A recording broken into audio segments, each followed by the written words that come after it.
नमस्कार दोस्तों, welcome back to my channel. Friends, जैसा कि आपको थंबनेल देखकर ही समझ में आ गया होगा कि आज हम किचन वेस्ट से खाद कैसे तैयार करें जिसमें कि कोई कीड़े भी ना पड़े और उसमें बदबू भी ना आए। क्योंकि बहुत सारे लोग खाद तैयार करने की कोशिश करते हैं, लेकिन उनकी समस्या ये होती है कि उसमें बहुत ज़्यादा या तो बदबू आती है और या फिर उसमें कीड़े पड़ जाते हैं, जिससे कि लोग इस झंझट में फिर नहीं पड़ते और इस कीमती मटेरियल को इसी तरह से ही फेंक देते हैं। लेकिन आज हम इस किचन वेस्ट मटेरियल से इस तरह से खाद बनाना सीखेंगे जिससे कि उसमें ना तो कीड़े पड़ेंगे और हमारी खाद बहुत जल्दी बन करके भी तैयार हो जाएगी। दोस्तों, इसके लिए हमें ये जानना होगा कि इस खाद को बनाने के लिए कौन कौन सी चीज़ें ज़रूरी होती हैं और कौन सी चीज़ों को हमें इस मटेरियल में शामिल नहीं करना होता है। दोस्तों, इस खाद बनाने के लिए हमें 4 चीज़ों की आवश्यकता पड़ती है, जिसमें कि सबसे जो पहली चीज़ होती है वो होती है नाइट्रोजन।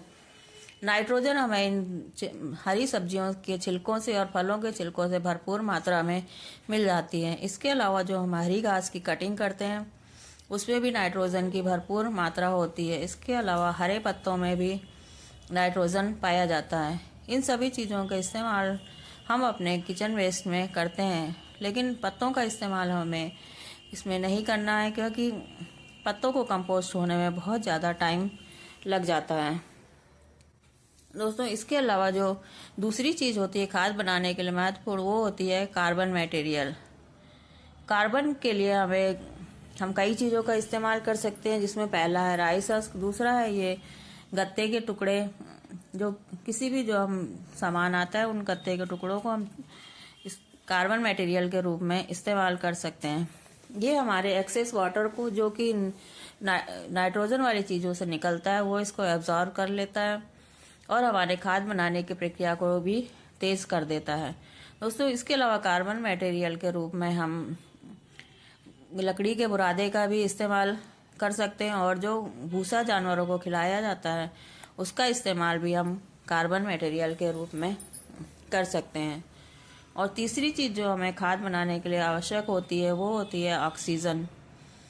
दोस्तों, अगर हम मिट्टी के बर्तन का इस्तेमाल कर सकते हैं तो उसमें एरिएशन होता रहता है, इसलिए उसमें हमें और कुछ भी करने की आवश्यकता नहीं होती है। लेकिन अगर हम प्लास्टिक के बर्तन का इस्तेमाल करते हैं तो हमें उसमें ऑक्सीजन पहुंचाने की व्यवस्था करनी होगी, तभी हमारे जो अच्छे बैक्टीरिया, यानी कि जिसको हम एरोबिक बैक्टीरिया कहते हैं, वो उस खाद में पनप सकेंगे और हमारे खाद को अच्छा बना सकेंगे। नहीं तो उसमें अनएरोबिक बैक्टीरिया की संख्या ज़्यादा हो जाएगी और फिर हमारे खाद में कीड़े पड़ जाएंगे और उसमें से बदबू भी आने लगेगी।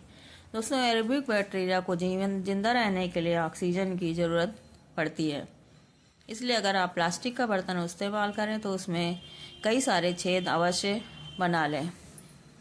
दोस्तों, जो चौथी चीज़ हमें खाद बनाने के लिए ज़रूरत पड़ती है वो होती है वाटर, यानी कि मॉइस्चर, नमी की। हमें अपनी खाद में ऊपर से पानी डालने की आवश्यकता लगभग नहीं पड़ती है, क्योंकि इस नाइट्रोजन मटेरियल में बहुत ज़्यादा मॉइस्चर होता है और इसी मॉइस्चर से हमारी खाद तैयार हो जाती है। लेकिन अगर आप गर्मियों में देखें कि आपका मटेरियल ड्राई हो रहा है तो आप उसमें से थोड़ा सा पानी ज़रूर छिड़क दें, जिससे कि हमारा खाद की बनने की प्रक्रिया तेज़ हो जाएगी और खाद हमारी जल्दी तैयार हो जाएगी। दोस्तों, इसके अलावा एक कंपोस्ट स्टार्टर की भी ज़रूरत हमें अपने खाद बनाने के लिए पड़ती है।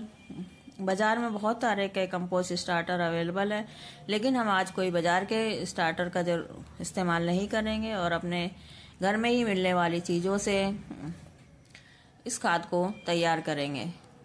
अब जिसके बारे में हम आगे बात करेंगे जब हम इसमें अपना मटेरियल सेट करेंगे।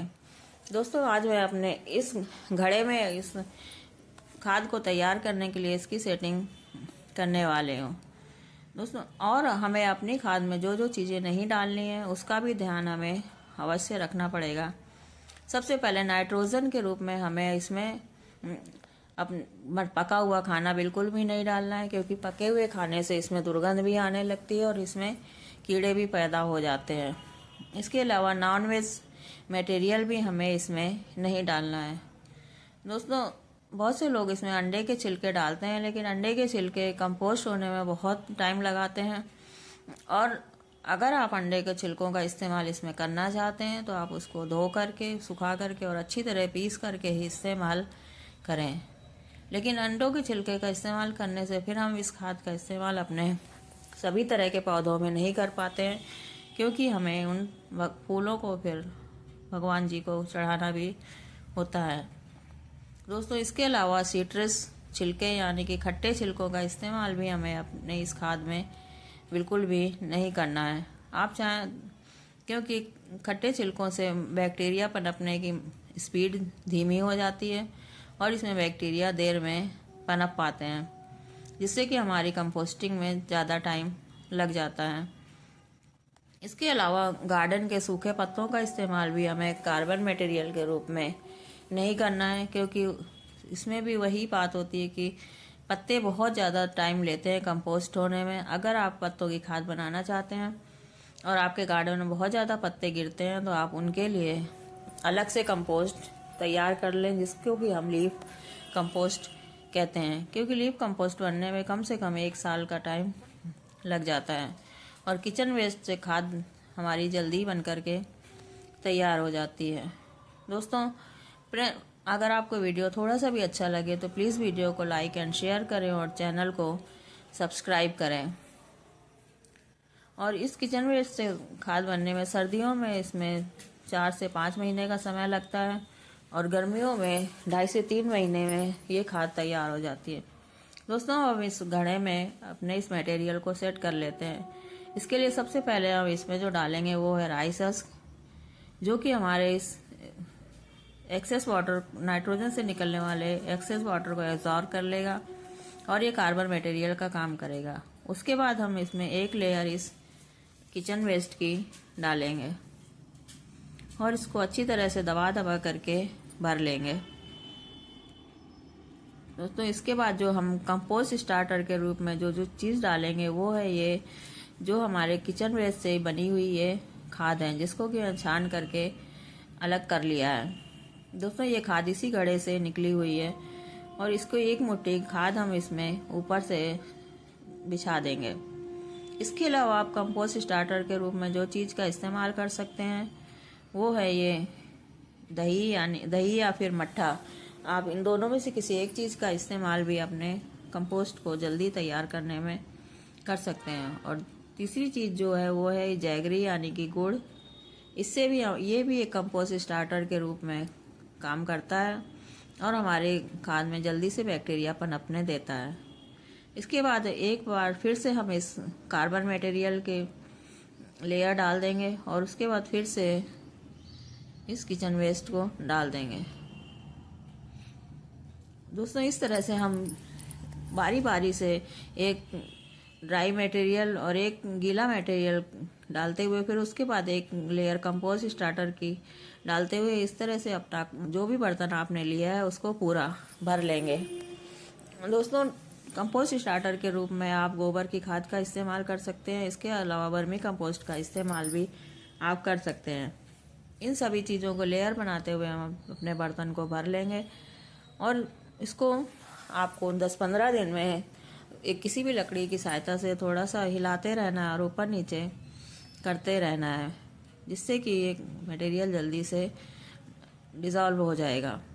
इसी तरह से मैं अपने दोनों घड़ों को भर करके तैयार कर लूँगी। अच्छी तरह से भरने के बाद आपको इनको किसी छायादार जगह में रख देना है और ये इसी जो छना हुआ मटेरियल है इसको भी हम इन्हीं घड़ों में भर देंगे। आप मूंगफली के छिलकों को भी कंपोस्ट में इस्तेमाल ना करें। इसको देखिए, मैंने पिछली बार इन मूंगफली को छिलकों को इसमें डाला था, लेकिन ये बिल्कुल भी डिकम्पोज नहीं हुए हैं। इनको भी डिकम्पोज होने में बहुत ज़्यादा समय लगता है। इस छाने हुए मटेरियल का इस्तेमाल भी मैं अपने इसी में घड़ों में कर लूँगी, जिससे कि ये भी एक बैक्टीरिया बढ़ाने का काम करेंगे, क्योंकि इनमें खाद बनाने वाले बैक्टीरिया पहले से ही मौजूद हैं और अपने आप बैक्टीरिया बनने में काफ़ी समय लग जाता है, जिससे कि हमारे कंपोस्ट बनने की प्रक्रिया थोड़ी देर में शुरू होती है।